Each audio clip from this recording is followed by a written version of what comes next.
Good morning. তো আরও একটা ভিডিও নিয়ে চলে এলাম তোমাদের সামনে। তো আশা করছি তোমরা সবাই খুব ভালো আছো, আমিও খুব ভালো আছি।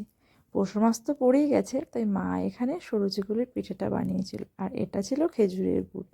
এই গুড়টা সত্যিই খুব ভালো লাগে, আশা করি অনেকেরই ভালো লাগে, তো কমেন্টে জানিও।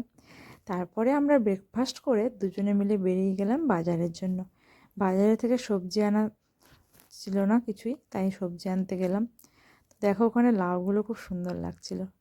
আমার লাউ আর চাল কুমড়োর মধ্যে না খুব কনফিউশন লেগে যায়, আমি ঠিক বুঝতে পারি না কোন জিনিসটা কী।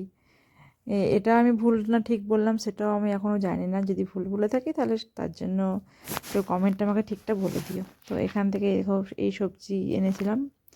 তারপরে সারাদিন আর সেরকম ভিডিও করিনি, তো সন্ধ্যের পরে দুজনে রেডি হয়ে বেরিয়েছিলাম।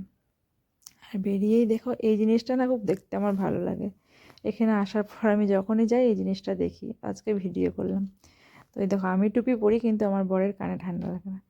আর এই যে একটা গেট, যেটা ডেলি লাইফে আমাদের মানে এই গেটটা না পেরিয়ে যাওয়া যায় না কোথাও, মানে সবজি বলো মাছ বাজার। আর এই গেটটা পড়েই থাকে বেশিরভাগ সময়, কারণ ট্রেন প্রচণ্ড পরিমাণে লোকাল ট্রেন থাকে।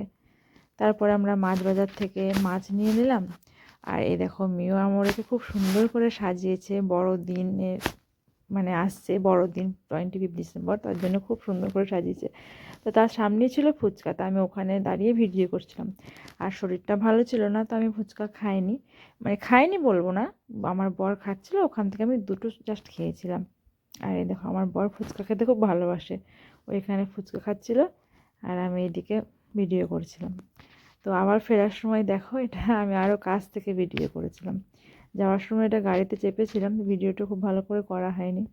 তো এই জলটা না এত সুন্দর লাগে দেখতে, আর সেরকম কিছুই না, ডেলি লাইফের ভিডিও আমি তোমাদের সঙ্গে শেয়ার করতেই পারি না।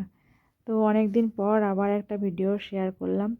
দুজনে এখন বাড়ি চলে এসেছি। তো তোমাদের কেমন লাগলো কমেন্টে জানিও, আর যদি ভালো লেগে থাকে প্লিজ লাইক করো আর একটা সাবস্ক্রাইব করে দিও। দেখা হচ্ছে